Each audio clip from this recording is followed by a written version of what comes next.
Solar সিস্টেমে 9টা গ্রহ, কিন্তু প্লুটো কোথায় পালিয়ে গেল? কেউ কি ওকে ধাক্কা মেরে বার করে দিল, নাকি মনের দুঃখে চলে গেল? চলো প্লুটোকে খোঁজা যাক। 2006-এ বিজ্ঞানীরা একটা নিয়ম চালু করে যে প্ল্যানেট হতে গেলে 3টে এক্সামে পাশ করতে হবে। ফার্স্ট এক্সাম, সূর্যের চারিদিকে ঘুরতে হবে। প্লুটো তো ঘোরে। নেক্সট এক্সাম, গোল হতে হবে। প্লুটো তো ফুটবল। কিন্তু থার্ড এক্সামে প্লুটো করলো ডাহা ফেল।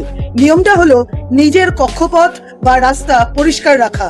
প্লুটোর রাস্তায় আরো অনেক ছোট ছোট পাথর আর মহাজাগতিক আবর্জনা ঘোরে। গঙ্গা প্লুটো। ব্যাস, বিজ্ঞানীরা অমনি প্লুটোর প্ল্যানেট ট্যাগটা তুলে ফেলে দিল আর ওকে বানিয়ে দিল বামন গ্রহ।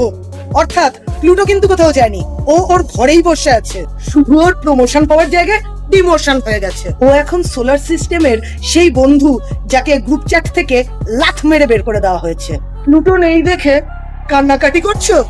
কমেন্টে অবশ্যই জানিও। আর এরকম চুলবুলি মার্কা তথ্য জানতে হলে ফ্যাক্ট ফোন দিকে অবশ্যই সাবস্ক্রাইব করো, নাহলে কিন্তু আমাকেও কাঁদতে হবে।